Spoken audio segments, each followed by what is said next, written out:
मोक्षमार्गस्य नेतारं भेत्तारं कर्मभूव्रतां ज्ञातारं विश्वतत्त्वानां वन्दे तद्गुणलब्धये। देवादिदेव आदिम तीर्थंकर श्री ऋषभनाथ भगवान की, वर्तमान शासन नायक श्री वर्धमान महावीर भगवान की, परम पूज्य आचार्य गुरुवर श्री विद्यासागर जी महाराज जी की।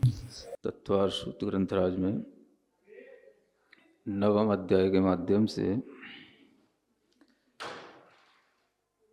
जो संवर और निर्जरा तत्व का वर्णन करने का क्रम चल रहा था, और अब यहाँ पर एक क्रम आ रहा है कि अनेक तरह से धर्म ध्यान करने वाले या शुक्ल ध्यान करने वाले जो जीव हैं, उन सभी के कर्मों की निर्जरा में भी कुछ अंतर आता रहता है।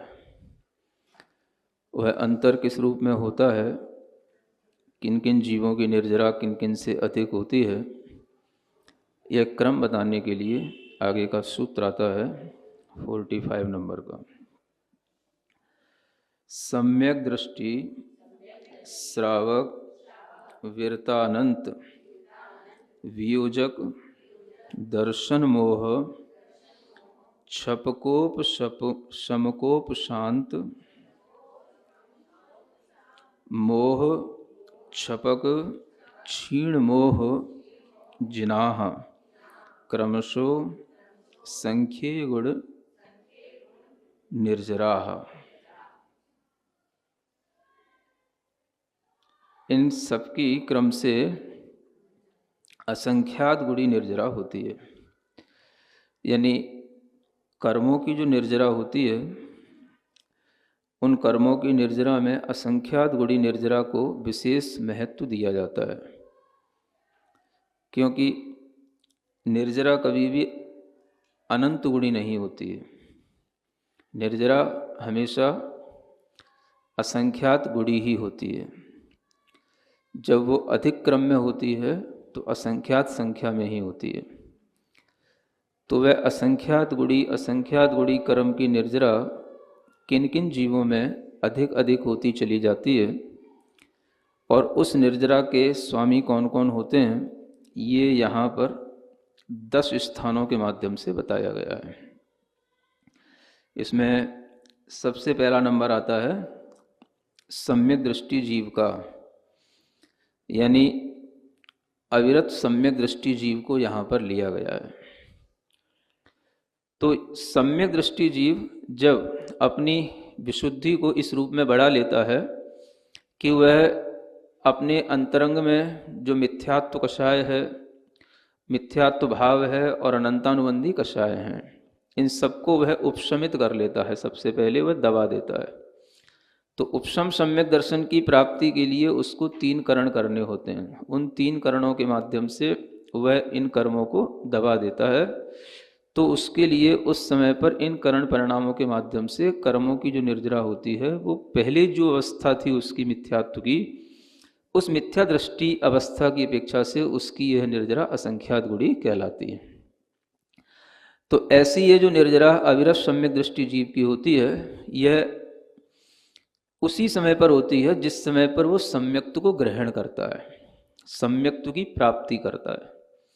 यानी उपशम सम्यक्त्व की प्राप्ति के समय पर ही, जब तक यह उपशम सम्यक्त्व के परिणाम रहते हैं, तब तक उसके लिए इस तरह से वह निर्जरा का एक यह स्थान बनता है। किंतु जब वह क्षयोपशम सम्यक दृष्टि बन जाता है, या बाद में क्षयोपशम सम्यक दृष्टि बनकर के सामान्य रूप से रहता है, तो हर समय पर उसकी असंख्यात गुणी निर्जरा होती हो, ऐसा नहीं होता है। केवल प्रथमोपशम सम्यक्त्व की उत्पत्ति के समय पर ही असंख्यात गुणी निर्जरा होती है। तो अविरत सम्यक दृष्टि जीव को असंख्यात गुणी निर्जरा करने का यह सौभाग्य केवल एक अंतर मुहूर्त के लिए 3 करणों के माध्यम से मिलता है, जिस समय वह सम्यक्त्व की प्राप्ति करता है। अंतर मुहूर्त कहते हुए भी ये ध्यान में हमेशा रखना है कि हर एक जो करण परिणाम है उनका भी काल अंतर मुहूर्त ही होता है। अधःकरण भी अंतर मुहूर्त के लिए होता है, अपूर्वकरण भी अंतर मुहूर्त के लिए होता है और अनुवृत्तिकरण भी अंतर मुहूर्त के लिए होता है। सब मिलाकर के भी एक अंतर मुहूर्त ही होता है। तो वह सम्यक दृष्टि जीव जो यहाँ पर लिखा हुआ है, वह यह फलित होता है कि वह सम्यक दृष्टि जीव है जो सम्यक्त्व को प्राप्त कर रहा है या प्राप्त कर चुका है, या सम्यक्त्व की जिसने प्राप्ति की है।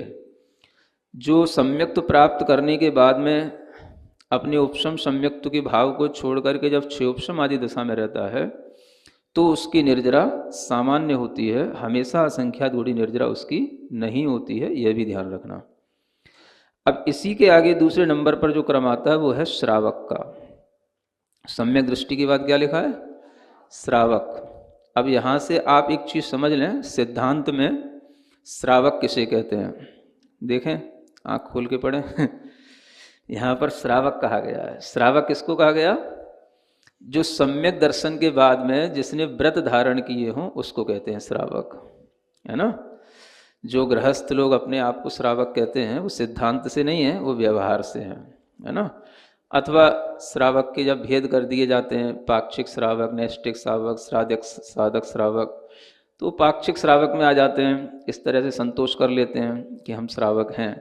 लेकिन सिद्धांत की दृष्टि से श्रावक उसे कहा जाता है जो व्रती हो, सम्यक दृष्टि भी हो और 12 व्रतों का जिसने ग्रहण किया हो, वह श्रावक की कोटि में आता है। तो ऐसे श्रावक को यहाँ पर उस निर्जरा का दूसरा स्थान प्राप्त होता है, जो निर्जरा अविरत सम्यक दृष्टि जीव ने अपने सम्यक दर्शन के काल में की थी, उससे भी असंख्यात गुणी निर्जरा उस श्रावक की व्रतों के माध्यम से शुरू होती है और यह निर्जरा उसकी हमेशा बनी रहती है। पिछली अपेक्षा से असंख्यात गुणी तो बनी रहेगी, लेकिन श्रावक की भी विशुद्धि कभी कम हो सकती है, कभी संकलेश अधिक हो सकता है। तो उस निर्जरा में कमती बढ़तीपन होता रहता है, लेकिन फिर भी वह पिछले की अपेक्षा से असंख्यात गुणी रहेगी। लेकिन उसकी निर्जरा हमेशा असंख्यात गुणी हर समय पर बढ़ती हुई हो, ये जरूरी नहीं है। ये डिपेंड करेगा उसकी विशुद्धि पर। अगर उसकी विशुद्धि बराबर बरकरार रहती है तो वो निर्जरा वैसी बनी रहती है, अन्यथा वो असंख्यात भाग हानि वाली भी हो सकती है, संख्यात गुणी भी हो सकती है, संख्यात भाग हानि वाली भी हो सकती है। ऐसी निर्जरा के क्रम कुछ भी उसके बदल सकते हैं। तो यह निर्जरा जो श्रावक करता है वह श्रावक है जिसने कि अपने लिए जीवन पर्यंत के लिए व्रतों का आरोपण अपनी आत्मा में कर लिया कि हमें इन अणु व्रतों के माध्यम से या 12 व्रतों के माध्यम से अपने जीवन में संकल्प के साथ इनका पालन करना है, और वह अपनी विशुद्धि को उन व्रतों के माध्यम से हमेशा बना करके रखता है। तो उसकी निर्जरा का यह दूसरा स्थान भी बना रहता है और वह उस अविरत सम्यक दृष्टि श्रावक से भी हमेशा असंख्यात गुणी कर्म की निर्जरा करता रहता है। श्रावक के लिए ये आ जाता है कि वो अब हमेशा करेगा असंख्यात गुणी कर्म की निर्जरा। सम्यक दृष्टि जीव के लिए हमेशा नहीं है, लेकिन श्रावक असंख्यात गुणी कर्म की निर्जरा अगर करेगा पिछले अविरत सम्यक दृष्टि की अपेक्षा से, तो वह हमेशा करेगा। क्यों करेगा? तो हमेशा निर्जरा होने का कारण है उसका व्रत। व्रत ही असंख्यात गुणी कर्म की निर्जरा के लिए कारण होते हैं। अब आप समझ सकते हो व्रतों का कितना महत्व होता है। हर समय पर, चाहे वह भोजन कर रहा हो या भोजन बना रहा हो, चाहे वह सो रहा हो या कहीं पर भी घूम रहा हो, व्यापार कर रहा हो, किसी भी तरह का कोई भी अपना दैनंदिन का कार्य कर रहा हो, उसकी कर्म निर्जरा हमेशा चलती रहेगी। यह व्रतों के माध्यम से उसकी निर्जरा करने का उसे एक सौभाग्य मिलता है, और व्रत ही निर्जरा के लिए कारण होते हैं। असंख्यात गुणी कर्म की निर्जरा केवल सम्यक दर्शन के बल पर हमेशा नहीं होती है। तो हमेशा जो असंख्यात गुणी कर्म की निर्जरा इस तरह से उसकी बनी रहती है, तो जो अविरत सम्यक दृष्टि श्रावक है उसकी अपेक्षा से उसकी असंख्यात गुणी निर्जरा बनी रहती है। अब अविरत सम्यक दृष्टि श्रावक बहुत कठिन कठिन तप भी करेगा, कोई बहुत बड़े बड़े व्रत भी करेगा, तो भी वह इतनी कर्म की निर्जरा नहीं करेगा जो कर्म की निर्जरा व्रतों के माध्यम से प्रति समय वह श्रावक करेगा। अविरत सम्यक दृष्टि सामायिक भी करेगा तो इतनी निर्जरा नहीं करेगा जितनी यह श्रावक भी भोजन करते समय वह निर्जरा कर लेगा। क्योंकि उसने जीवन पर्यंत के लिए संकल्प लिया है व्रतों का, इसलिए उसकी वह भावना, उसके संकल्प के कारण से उसकी वह निर्जरा हमेशा बनी रहती है। तो ये विशेष बात है, जो उस कर्म की निर्जरा करने के इच्छुक होते हैं, जिन्हें निर्जरा तत्व पर विश्वास होता है, निर्जरा तत्व का जो सम्यक श्रद्धान रखते हैं, वह हमेशा कर्म की निर्जरा करने के लिए ही व्रतों को धारण करते हैं। अब श्रावक है तो श्रावक में सभी आ जाते हैं, जो भी पांचवें गुणस्थानवर्ती जीव हैं वो सब इसमें आ गए। कौन से गुणस्थान वाले? हाँ, जो पांचवें गुणस्थान में प्रतिमाओं वाले श्रावक आ जाते हैं। जो भी प्रतिमाएं हैं 11 प्रतिमाओं तक के श्रावक, ये सब इसमें आ गए, है ना। पहले प्रतिमा से लेकर के 11 प्रतिमा तक के भी इसमें सभी जो श्रावक हों चाहे श्राविकाएं हों वो सभी इसमें आ जाते हैं। यानी जो देशव्रत नाम का यह गुणस्थान है उसी में ये श्रावकों का स्थान है, और उसी में जो कर्म की निर्जरा हो रही है, अब वो कर्म की निर्जरा भी हर एक प्रतिमा वाले की अपनी अलग अलग भी होगी। पहली से दूसरी में, दूसरी से तीसरी में, तीसरी से चौथी में निर्जरा की वृद्धि भी होगी, क्योंकि उसकी विशुद्धि भी बढ़ेगी और वह प्रतिमा के संकल्प से उस पहले वाले की अपेक्षा से अधिक अधिक निर्जरा करने वाला होगा। तो यह निर्जरा की वृद्धि प्रतिमाओं के लेने से नहीं होती, भीतर से उन प्रतिमाओं का संकल्प होने पर उनका निरतिचार पालन करने से होती है। सुन रहे हैं ना? प्रतिमाएं ले ली, लेकिन उसका हम भीतर से अगर निरतिचार पालन नहीं करें तो नहीं होगी। तो प्रतिमा के साथ जब उस तरह का पूरा व्रत पालन का भाव होता है तो ये कर्म की निर्जरा चलती रहती है।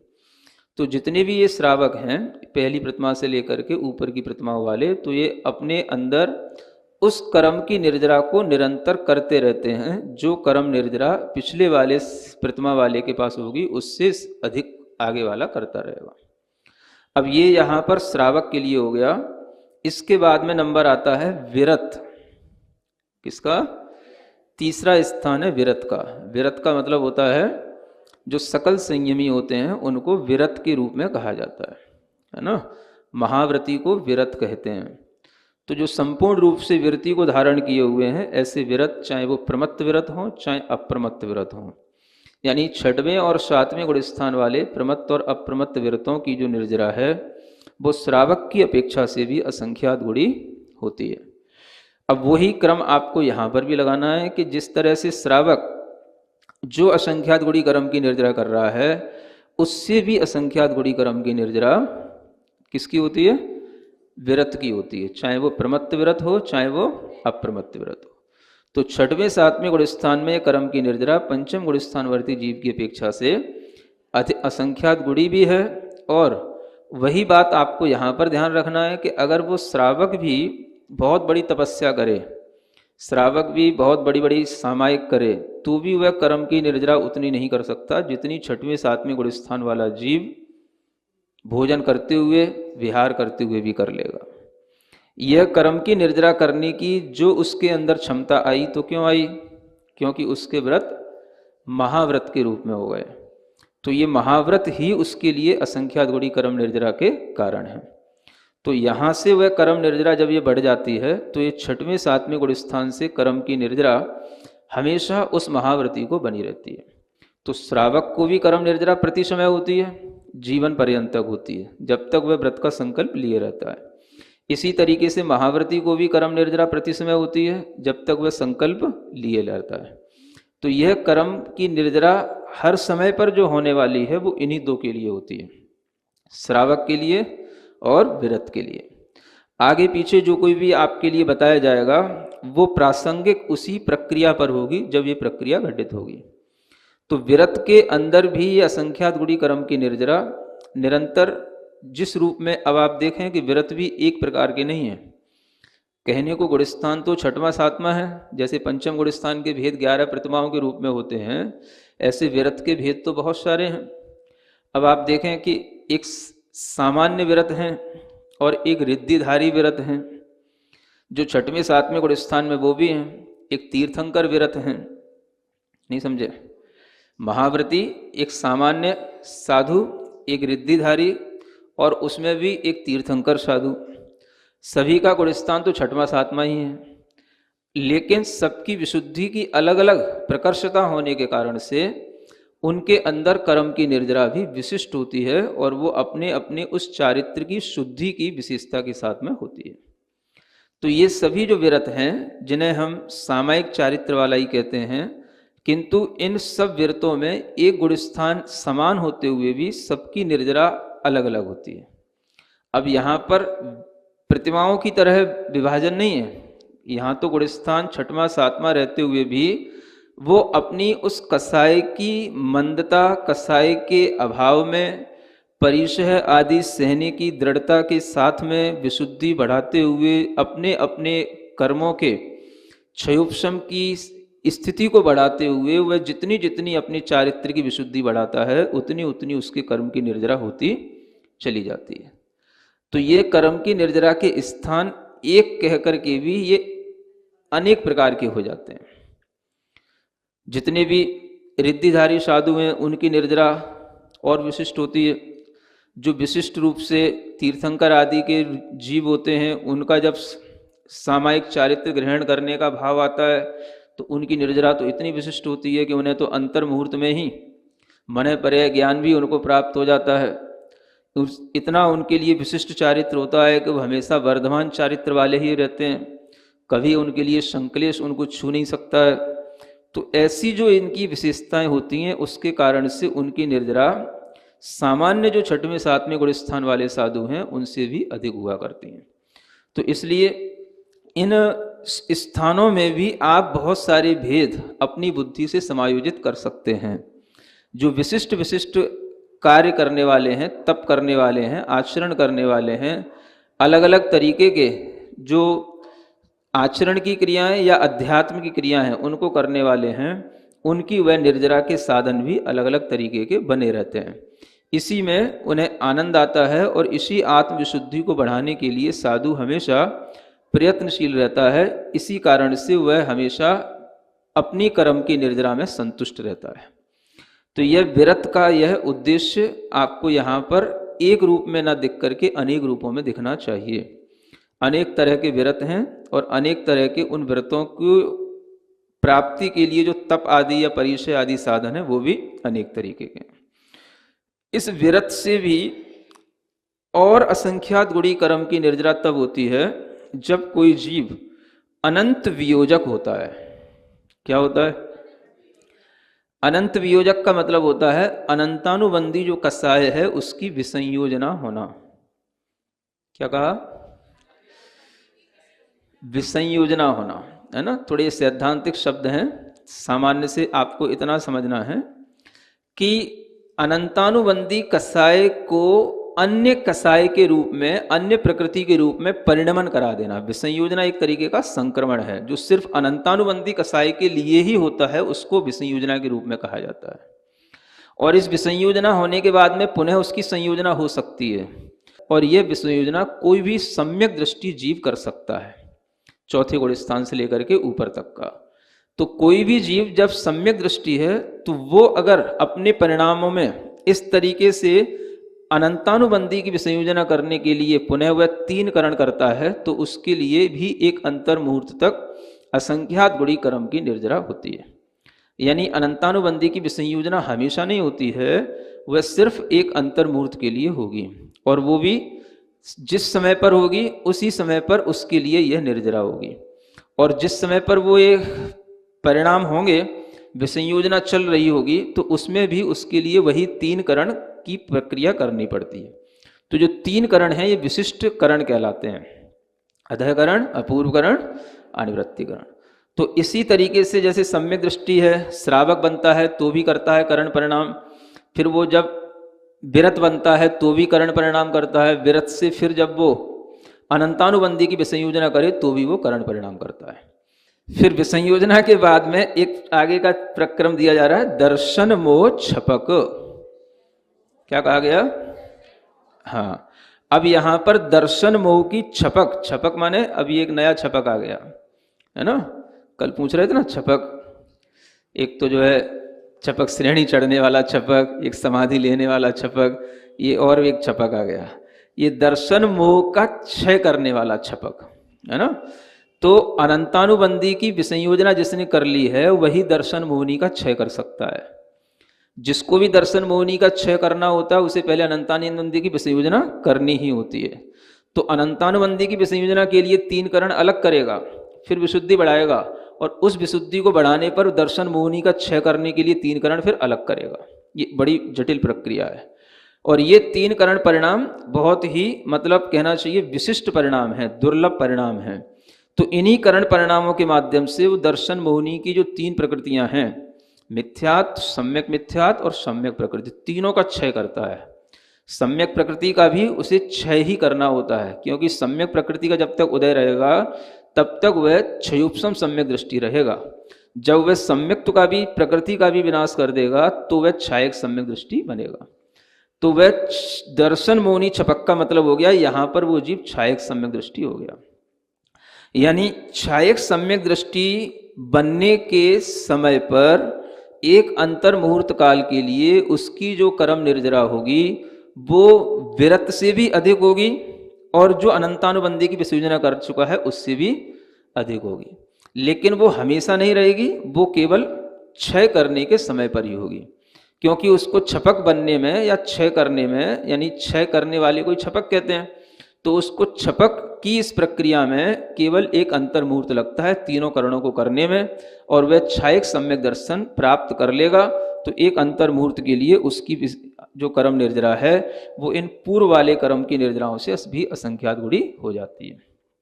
यहां तक हो गया क्षायक सम्यक दर्शन तक का एक क्रम, समझ आ रहा है। अब यहीं पर आगे कहते हैं उपशमक, छपकोपशमक लिखा है ना, हाँ, छपक का आ और उपशमक का उ दोनों मिलकर के ओ हो जाते हैं, अवर्णे उवर्णे ओ, है ना, एक कातंत्रिक सूत्र है। संधि होने से आ और उ मिलकर के क्या हो जाते हैं, ओ हो जाता है। तो ये छपकोपशमक ऐसा शब्द बन गया। यानी कि छपक से भी असंख्यात गुणी कर्म की निर्जरा किसको होगी, उपशमक को होगी। उपशमक कौन कहलाता है, उपशम की प्रक्रिया करने वाला। अब कौन सी उपशम की प्रक्रिया, दर्शन मोहिनी का तो उपशमन हो ही चुका पहले से, जो अविरत सम्यक दृष्टि हो चुका है ना। अब बचा क्या, तो चारित्र मोह का उपशमन, यानी दर्शन मोह की प्रकृतियों का क्षय होने के बाद जब वो चारित्र मोहिनी कर्म की प्रकृतियों का उपशमन करता है तो चारित्र मोह की 21 प्रकृतियां बचती हैं। 7 प्रकृतियां अनंतानुबंधी कसाय की 4 और मिथ्यात्व की ये त्रिक, इन तीनों को हटा दो तो 21 प्रकृतियां जो मोहिनी कर्म की बची वही चारित्र मोहिनी की प्रक्रिया कहलाती हैं, और प्रकृतियां कहलाती हैं। उन्हीं कर्म प्रकृतियों का वह उपशमन करने के लिए उद्यत हुआ है। तो जब कोई भी जीव उपशम श्रेणी पर चढ़ता है तो वो उपशामक कहलाता है, यानी 8वें 9वें 10वें गुण स्थान में वह उपशामक कहलाएगा, उपशमन कर रहा है। और उस गुण स्थानों में वह क्या कर रहा है, तो इन्हीं करणों के माध्यम से वह असंख्यात गुणी कर्म की निर्जरा करता है।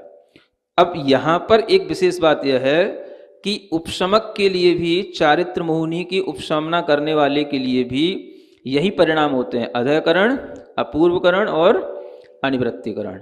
लेकिन यहाँ पर इन गुणस्थानों का नाम भी यही है। जो अपूर्वकरण गुणस्थान है 8वें गुणस्थान का नाम है, 9वें गुणस्थान का नाम क्या है, अनिवृत्तिकरण गुणस्थान है। तो उसके परिणामों के नाम पर ही इस गुणस्थान का नाम है। तो वह उन्हीं परिणामों के माध्यम से उस गुणस्थान में, यानी 8वें गुणस्थान में अपूर्वकरण कर रहा है, 9वें गुणस्थान में अनिवृत्तिकरण कर रहा है, और इस तरह से वह इन गुणस्थानों में उपशामक बन जाता है। अधःकरण कहाँ करेगा, तो 8वें गुणस्थान से पहले एक सातिशय अप्रमत्त नाम का भाव आता है, जो कभी 7वें गुणस्थान का ही एक पार्ट होता है। जब वह द्वितीयोपशम सम्यक्त्व की प्राप्ति के लिए उन्मुख होता है तो उस समय पर वह अधःकरण रूप परिणाम करता है। तो उसी परिणाम को करने के बाद में अपूर्वकरण करेगा, फिर अनिवृत्तिकरण करेगा, और उसी में फिर उसका आगे चल करके 10वां गुणस्थान बनेगा। तो 8वें 9वें और 10वें इन तीनों गुणस्थानों में भी वह उपशामक होगा, और इनकी भी पूर्व के गुणस्थानों की अपेक्षा से आगे आगे के गुणस्थानों में निर्जरा अधिक अधिक होगी। और यह सब निर्जरा जो दर्शन मोहिनी का क्षय कर चुका है उसकी अपेक्षा से भी संख्या की अपेक्षा से देखेंगे तो उससे भी वो असंख्यात गुणी कर्म प्रदेशों की निर्जरा होगी।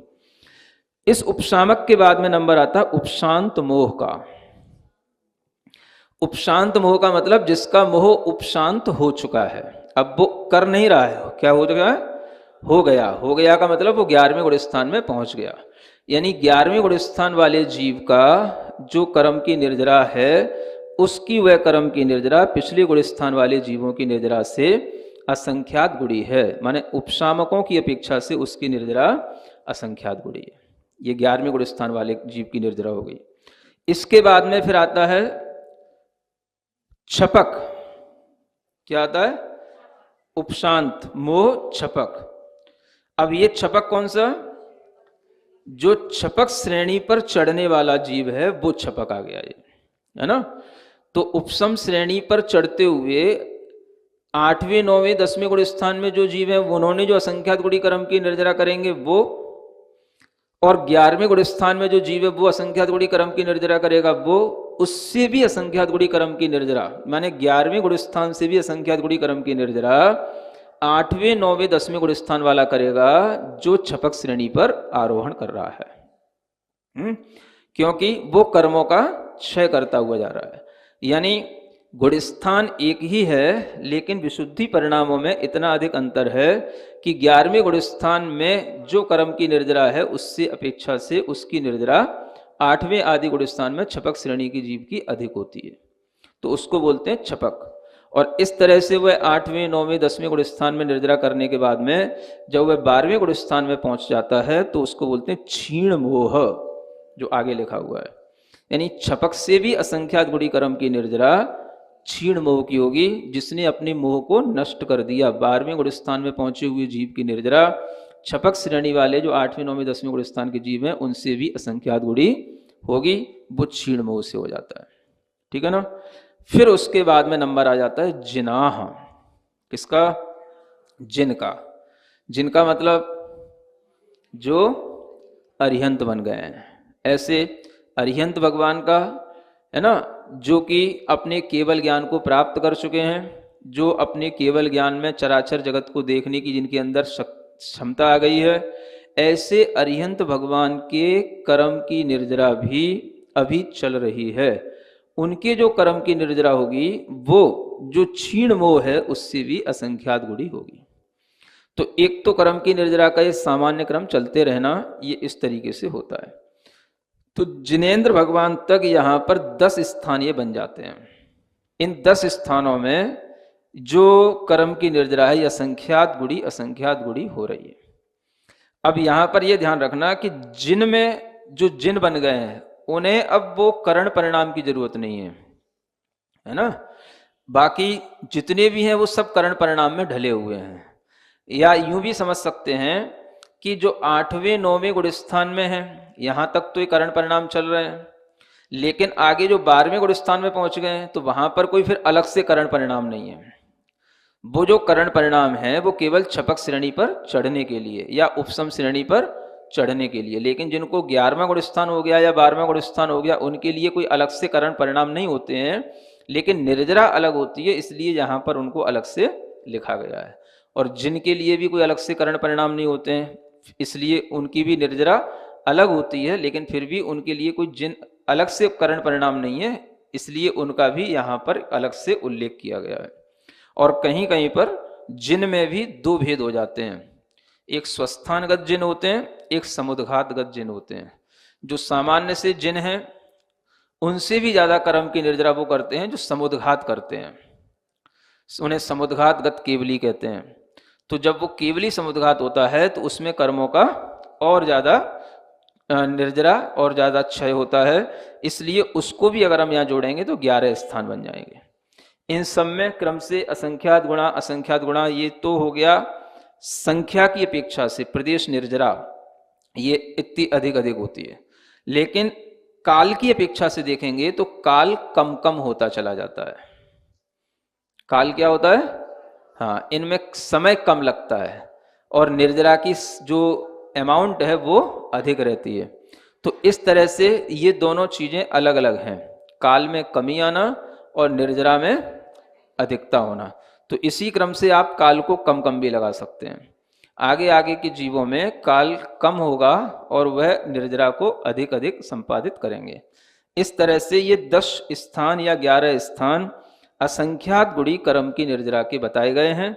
इसी के माध्यम से हम अंतर समझ सकते हैं कि जो जीव हैं वो व्रतों के माध्यम से, अंतरंग में ध्यान आदि की प्रक्रिया के माध्यम से, तरह तरह के तप करने के माध्यम से, तरह तरह के उपसर्ग सहने के माध्यम से, परिसय सहने के माध्यम से कैसे कैसे वो कर्म की निर्जरा में वृद्धि कर लेते हैं, उसको समझने के लिए ये स्थान है। तो ध्यान भी हो रहा है भीतर, और ध्यान से जो कर्म जल रहे हैं उन कर्मों के अभाव होने से, जलने से जो कर्म की निर्जरा हो रही है, उससे जो आत्मा की विशुद्धि हो रही है, उससे जो है उनका गुणस्थान भी बढ़ता चला जा रहा है। तो ये गुणस्थान का बढ़ना और कर्म की निर्जरा में जो एक आपस में कॉम्बिनेशन होना चाहिए, वो हमें यहाँ से देखने में समझ में आ सकता है। तो ये सारी की सारी प्रक्रिया आत्मा की विशुद्धि को बढ़ाते हुए आत्मा के कर्म शोधन की प्रक्रिया है। निर्जरा का मतलब ये है आत्मा के अंदर चिपके हुए कर्मों का झड़ना, एक देश क्षय होना।